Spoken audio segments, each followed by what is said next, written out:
Hi, friends. It's January 8th. Friends or friend, or I think we're alone now.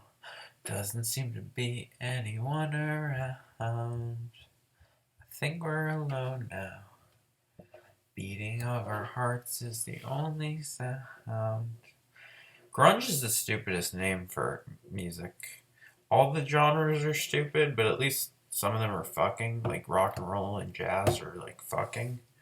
Grunge is like, what did because there's distorted guitars, so it sounds grungy or like just people in flannel look grungy. What is grunge?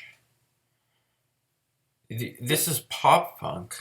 It's pop music, pop rock, like classic rock music. This is classic pop punk. That's what grunge music is. If you want to make an accurate genre, genres are stupid and fake. But if you wanted to call it something, punk was stupid. Why would you call punk punk? It's like it seems like you seem like a punk for playing that. I don't know. It makes more sense to me than grunge. Which grunge? Anyway, but I have to review all the grunge albums. So I'll tell you all the ones from Seattle from the 90s that are popular. And which ones are 10s. I know most of these well enough, so I don't even really need my phone. Um, Nirvana have a lot of 10s. Bleach isn't a 10, even though it's cool. Floyd the Barber, Negative Creep. It's got some of the best Nirvana songs. It's not start to finish that solid. It's not a perfect 10 record. Nevermind in Utero, perfect 10. Incesticide has some cool stuff on it. I like the New Wave Poly. I think Aneurysm's on this, which was like a B-side for In Bloom, I believe.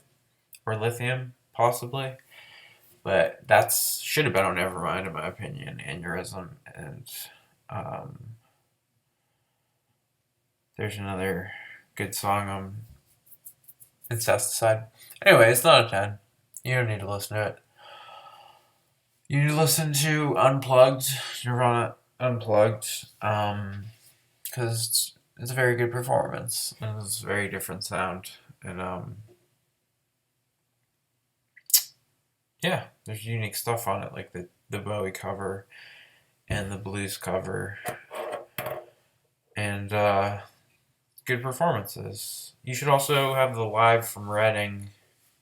You should have a recording of it. There's a DVD of it, which is even better. But that's a perfect 10. The Muddy Banks, the Wishkah, not a 10. Any of the posthumous stuff, not a 10. So that's Nirvana. Alice in Chains, I also don't need my phone. Facelift has Man in the Box on it, which is one of their best songs. It has stuff like Bleed the Freak, and it's a good album, but it's not a 10. Dirt is for sure a 10, has most of the best songs on it. And I think that the third one, the Alice in Chains, the Three-Legged Dog, is a 10. I love the song Again, Heaven Beside You, Frogs, stuff like that. It's a great record. Over Now, I think is a fantastic song. Also, I think their MTV Unplugged is a 10. So, Nirvana and Alice in Chains both have, I guess, 4 10s. Maybe Nirvana has 5, depending on if you count the live at Reading. Soundgarden, I don't need my phone. Bad Motor Fingers a 10. Super Unknown's a 10. Super Unknown's the one with a lot of the hits. Black Hole Sun, Fell in Black Days, Jesus Christ Superpoet. These are some of the best Soundgarden songs. Bad Motorfinger just fucking rocks. I forget the name of the album before Bad Motorfinger, but it's also a 10. It's called like Live Fast, and it's like it's a crazy rockin' thing. Let me figure out what the Soundgarden album that I like is, because I thought I could do all these off my head, but apparently I can't. Yeah, Bad Motorfinger. I already told you the fucking essential albums. YouTube. I don't need essential albums. iTunes. I need the fucking Discog albums. Here we go. Albums. Not Screaming Life Fop, which is an EP. Louder Than Love. That's what I was trying to think of. Louder Than Love is a 10. Ultra Mega okay, not a 10. Um, Stone Temple Pilots. That's why I did this, because I was doing Stone Temple Pilots in every yesterday, and I was like, I think they have 4 10s. And again, I don't need to look. Core is a 10. It has Plush on it. Maybe their best song has Sex Type Thing and Wicked Garden and uh what's that? Running, running now, get away, gotta get away. It's like Penny Man or something. Dollar Man, something man. It's a good song. Core's a good record, start to finish. So it's Purple. I reviewed Purple. I reviewed Nirvana. I didn't have to do that again, but I don't have to do any of this. Um, Tiny Music. Music from the Vatican Gift Shop. I think this actually might be my... Purple's probably better. It's either this or Purple is my favorite Stone Temple Pilots record. But this is really good. It has Big Bang Baby, Lady Picture Show. There's a bunch of great tunes on this. Yeah, Tiny Music. Listen to it. It's a great record. Oh, Tripping a Hole in a Paper Heart. Tripping out my paper heart. I'm not dying anyway. Sometimes I myself, I myself, oh my god. That's a great song. Anyway, and then 4 is a 10. Because it has Down and Sour Girl on it. The rest of it's pretty good too. So yeah, they all have 4s, all the grunge bands, seemingly. In terms of studio albums. So we did Soundgarden, Alice in Chains, Nirvana. What's the other? Pearl Jam. That's the other cliche. How many 10s does Pearl Jam have? I think they just have 10 versus Vitology, honestly. If Vitology has Corduroy on it, then they have 3 10s. I'll look at all their albums to make sure. Yield has some good songs on it. Let's see Pearl Jam albums. Yeah. No Code I remember getting when I was young. And I liked Hail Hail, but I don't think it's a good record. Vitology has Spin the Black Circle, Corduroy, Better Man. Yeah, it's a 10. Vitology's a 10. Versus is a 10. It has Daughter, Elderly Woman Behind the Counter. 10. Is 10 a 10? Is 10 a 10? This might be the end of me reviewing. Is 10 a 10?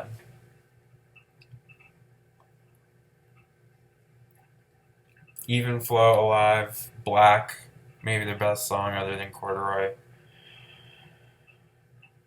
Jeremy is 10. I don't see grunge. The term grunge just so accurately encompasses what I think about when I hear these records that it's hard for me to say what is a 10, you know? It's like, is this grungy enough to be a 10? Does this personify grunginess? It's a 10. 10 is a 10. Now let's do Mudhoney and the Melvins. Because they're better than a lot of these bands. And not as popular. Superfuzz Big Muff is the best grunge era record thing that's associated with that. Anyway, you want to get the remastered thing, so it has Touch Me I'm Sick on it, which was released as a single. It was a big single. As far as other Mudhoney records, let me pull them up. I know every good boy deserves fudge is a 10. I'm trying to see if they have any other 10s. Let's see. I listened to some recent Mudhoney. It's still pretty good, but not 10s. Every good boy deserves fudge. Piece of cake.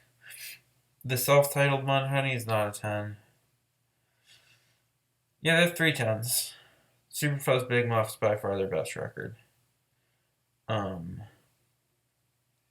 You get the expanded edition, so you get the Touch Me I'm Sick single songs on it. Melvins. So they have few, but I think it's fewer tens than the popular ones. Melvins, however, okay. Ozma, 10, easy 10. Bullhead, definitely a 10. Self-titled Melvins. No, this is like one long untitled track. It's not a 10. Houdini's a 10 because Night Goat, Honey Bucket. Bullhead was a 10 because Anaconda, It's Shoved, Boris. Ozma was a 10 because of Oven. There's a lot of great songs on this, but Oven is the best. Stoner Witch is a 10 for sure. Yeah, it's just a great record. Stag is a 10. I'm alive, I got the silver. Stag is an incredible record. Louis Porch Treatments. I think this is like their first one that was like a demo. It's not a 10. Maggot, not a 10. Cool, they did like a concept album where it's all like one long song, but Bootlicker, not a 10.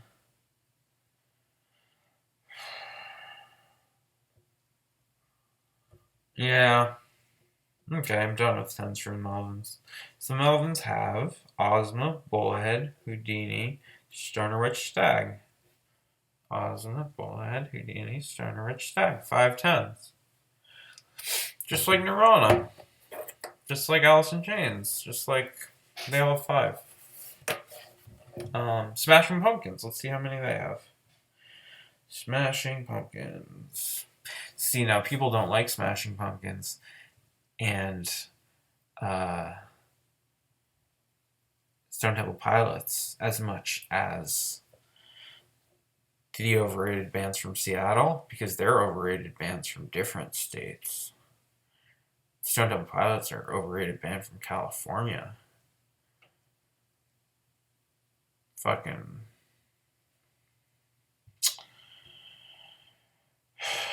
God. This is a great review. This is the best one so far. What was I doing? Pearl Jam, Soundgarden, Alice in Chains, Nirvana. Smashing Pumpkins. Smashing Pumpkins. Smashing Pumpkins. I guess I should do Tool and Primus too while I'm at it. Why not? Smashing Pumpkins. I know Gish. I know. I think it's going to be Gish, Melancholy, Infinite Sadness.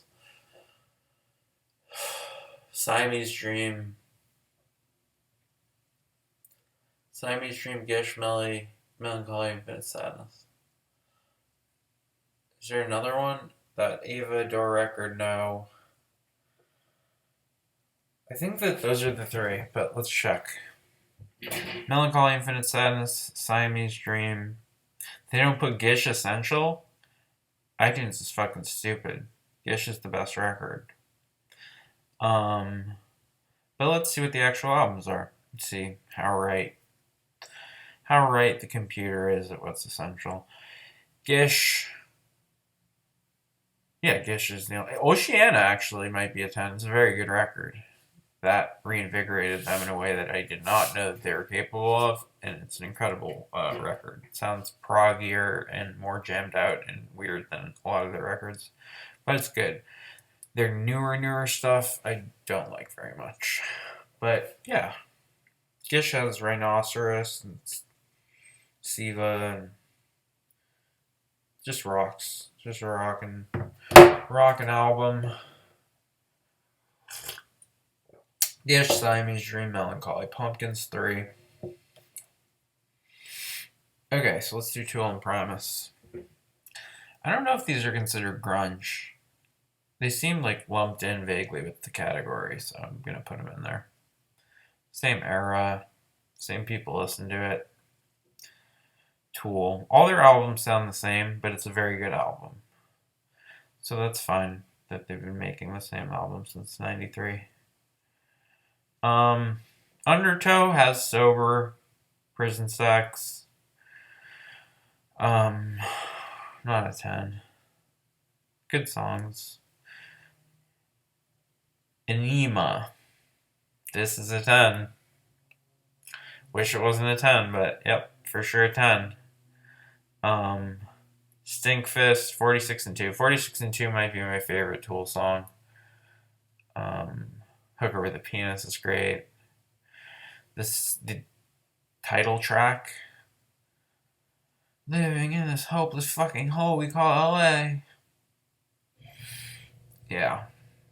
It's a 10. Lateralis is a 10. Because of Lateralis, the song mostly, and because of Parabola. And the song Schism is also quite good. Lateralis is a 10. Is 10,000 Days a 10? See, I knew 10 was a 10. Because it's a 10. But is 10,000 a 10? Yeah, Vicarious Jambi opens it. It's a 10. Fear Inoculum, disappointing. Felt like a retread, not a 10. Primus, how many 10s do you have? So that's 3 for Tool? Or 4 for Tool? Lateralis, Enema,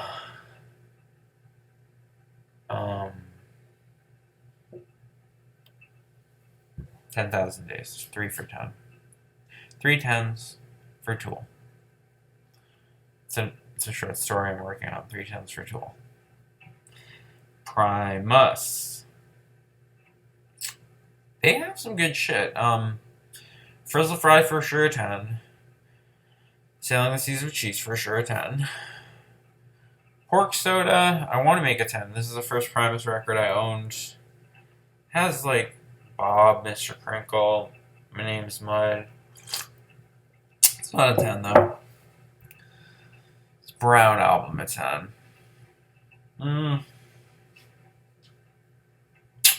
Nah. Antipop is so not a 10. Green Doghide is cool. I love Last Salmon Man. Jilly's on Smack. The record's very good. This is the best record since Cheese and Cheese, probably. But is it a 10? I don't think it's a 10. I think Primus and the Chocolate Factory with the Fungi Ensemble, which I assume they're just on a bunch of mushrooms. I assume Les Claypool is just always on a bunch of mushrooms. Doing this weird, cool cover of Charlie and the Chocolate Factory soundtrack is a 10. And I think Desaturating 7 is a 10. This is the classic lineup. The songs are all crazy, like prog, jammed out, good shit. So yeah, Primus has some 10s. They have Desaturating 7, Charlie and the Chocolate Factory, Punch Bowl is not a 10. Sorry. They have Seasoned Cheese, Frizzle Fry, Desaturating 7, Charlie and the Chocolate Factory. They have 4 10s. All these bands have 4 or 5 10s. Did I forget any? Is there any, like, what are the other bands that people call grunge or accused of being grunge? Let me know. If I missed any, I'll tell you what the 10s are. Happy Saturday, guys.